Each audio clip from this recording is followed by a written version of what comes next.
Hello everyone, this is Karim Fahmy.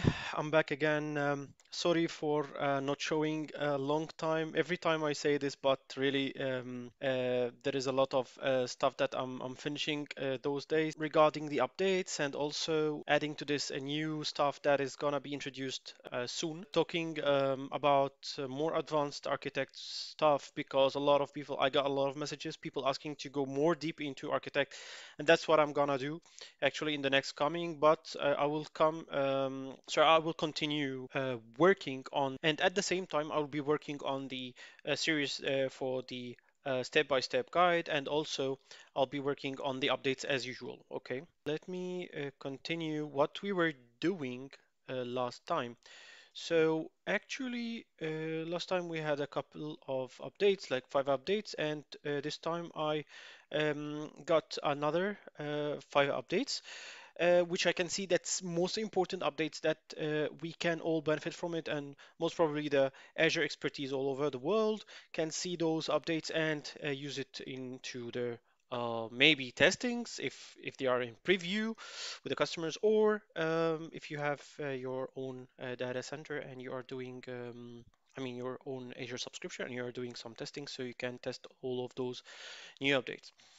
So starting with the new update that we have here is the Azure Public IP Prefix, which is in preview. Let's go and see what I have here. So it has been announced on the 24th of September, and I can show you how it's working at.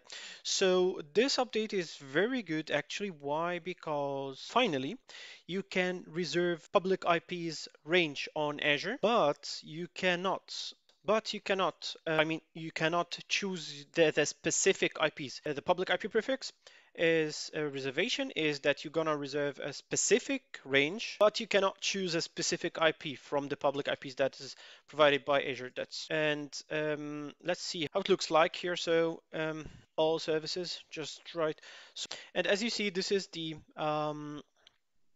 orange stuff. For sure you know that is all the people using Azure for a long time. So the orange means that I'm in a preview mode. This is not the real one, so this is in the preview mode. You have to open the link from here in order to get it. So if you open this, then open the public IP prefix, then this is public IP prefix, then look here, then if you want to start with it, these are create. If I want to create it, so you see, if using portal, go to this. So when I press this, so it log in into your account with a preview mode as this.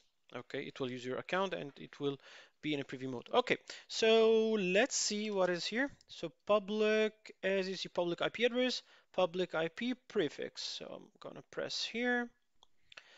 Then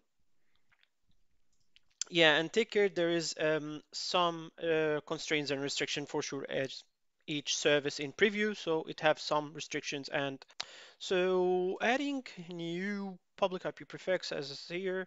So as you see in the, okay, I'm gonna choose my resource group, project details. So as you see, the public IP prefix is a range of contiguous static public IP addresses. Azure allocates a static range of addresses to your subscription based on how many you specify. Okay, it depends how many you specify. This allows you to associate public IP address to virtual machines, load balancers, whatever you want. Okay, and from a predictable range that will not change when moved. So if you're gonna move it here or disassociate it, so it will be the same. And this is a good thing that I think a lot of people were looking for in Azure. So the instance name, I'm naming it the public IP fix01 testing. Okay, Europe. Okay, a prefix size. So you choose here all the prefix size. I'm gonna choose the 29 just for testing. Then review and create. So now it's reviewing and creating. Validation passed. And then let me create. It's easy and simple. Let's see how it's gonna work. It's first time to use it, by the way, with you now. So deployment details. Okay. So it's being uh, now deployed. Okay. And as you see now, after less than 40 seconds and has been created. So this is very good stuff here. Let me check here. So state is okay. Okay, let me press. And we have our public IP prefix. Okay, then what's here? Add an IP address. So you have 0 from 8 allocated. So I'm gonna add, I'll name it IP01, IP pub 01. Also, I'm just DNS label, whatever, just test 01. I think it's taken. Yeah, for sure. Different. KRG01 test. Remote resource group 01 test. Add, so adding a public IP address. Saving public IP address, as you see here. What a cool feature. This I like a lot because it will save a lot of time for people who are doing the architecting and design and stuff like this for the a big environment, so they can reserve this. I wish I had this since 3 months ago because I was doing something. um, okay, then it's now created. So I have one allocated IP from 8. So let's see, where is this IP? Where can I see it? Public IP addresses. Okay, and I have one here. Here we go. So I got mine. Okay, so this is a quick demo about the new public prefix IP. I think this is a cool feature, really. This is really cool feature and a quick handy one. Okay, so let's move for the second update that we have here. So the second update is Azure Virtual Network peering across. Okay, so this is VNet peering, okay, across Asia Active Directory tenants. Wow, this is cool. So that means that in the past, if you want to do a VNet peering, so for the people who do not know what is VNet peering means that you are connecting the two virtual networks of Azure, and the traffic is going through the backbone of Azure through the dark fibers. It's not going through the internet, which gives you a lot of high speed, high bandwidth.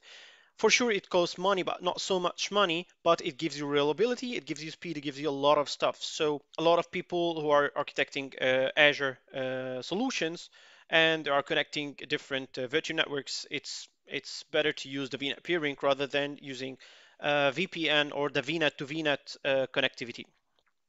Okay, so what is new here? VNet peering or the virtual network peering. At all time, you cannot connect two virtual networks into different Active Directory tenants. So, for example, if you are in a domain contoso.com and another domain fabricam.com.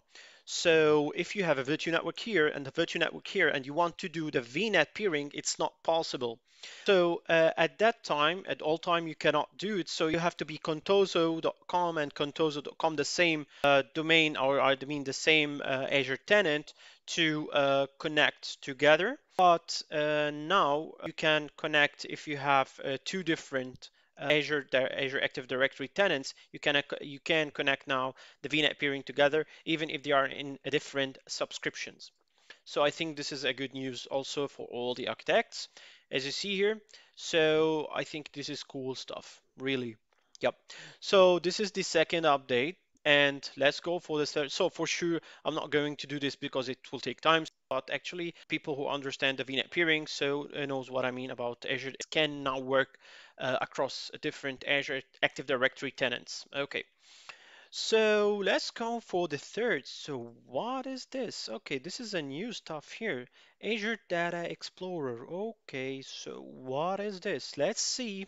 Azure Data Explorer. So the Azure Data Explorer, actually, it's a part of a big service that is serving the people of the machine learning, big data, and data science. I know it's not much for the infrastructure side, but it's included. I can see it's from the most important updates that I have to talk about in the Azure updates part that is talking about here. So what is Azure Data Explorer? So Azure Data Explorer, as you see, is a fast, highly scalable data exploration. So this is the diagram. If you can look, here. So Azure Data Explorer integrates with the major services to provide end-to-end solution that includes a data collection, ingestion, storage, indexing, querying, visualization. So if this is the diagram as you see here, so this is the ingestion of the data and then exploration, preparation for the guys of the data science and machine learning related will understand, and model serve and stuff like this. I'm not into this, but I'd like to talk about this module especially because Azure Data Explorer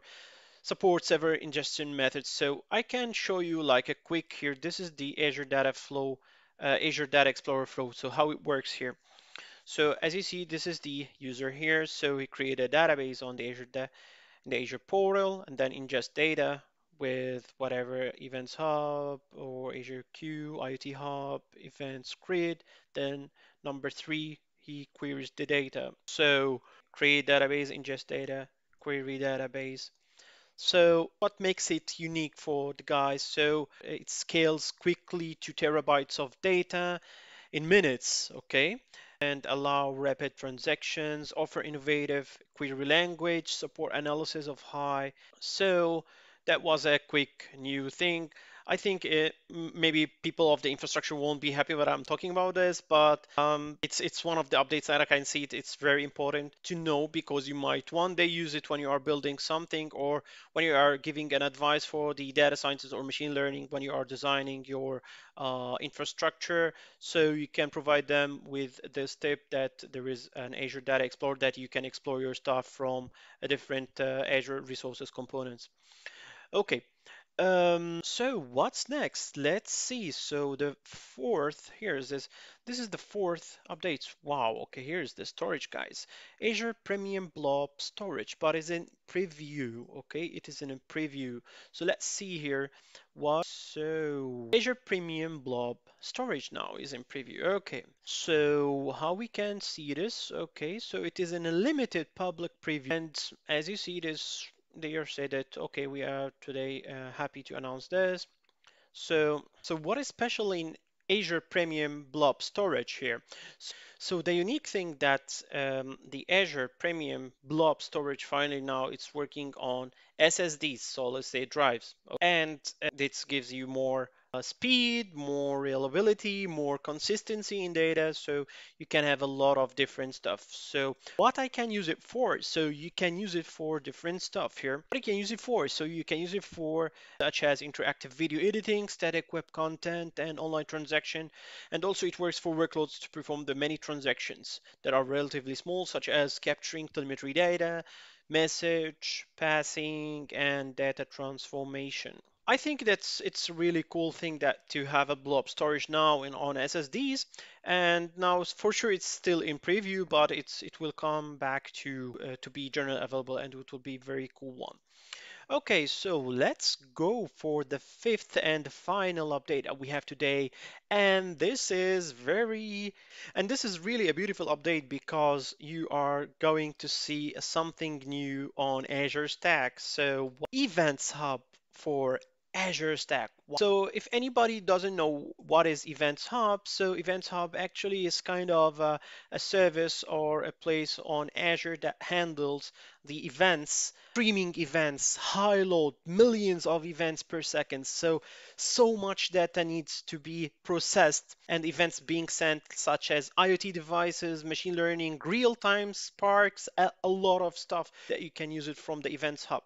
So what was the thing that was unique on Azure for the people who are using those stuff that they can use the Event Hub only on Azure, but now you can use it on Azure Stack. So this is the new update. Finally, you can have your Events Hub on the Azure Stack, but for sure it is in a private preview. So what does it mean, private preview? Private preview means that you have to ask Microsoft to give you the access to this preview. So you have to ask them. It's not public, it's private. So you have to ask them to give you this preview to see and check what is it. So this is a good date, I think, for all people who would like to do the processing. So some companies doesn't like to send their data to the cloud for security reasons, but anyways, that's the cloud almost is secured. And by the way, Security is a big topic, I know, and a lot of people can talk about security more better than me. But what I say that there is there is a lot of things that you can secure your environments otherwise on cloud or on premises or whatever by encrypting by whatever. I know that there's a lot of stuff, but anyways, it doesn't mean that if you have your stuff on premises, it's totally secure, by the way. But it depends on the strategy and the concept how you are securing the way. And if you have a good, a clever security guys in your organization, they will protect you a lot. So now we reached our final update, and I hope you enjoyed today's update. Sorry for not showing up again for a long time, and I hope you enjoyed today's update. And wait the next week for the new stuff that I'm gonna talk about more details about the architecture on Azure, and giving you some scenarios and some solutions for some problems that you might face while doing your design and architecture. And also, I will keep doing our step-by-step architect series. And to complete the first milestone that I was targeting to do with you, and then we can move to a higher level so everybody can benefit from this. Have a nice day, have a nice week, stay positive. See you next time. Goodbye.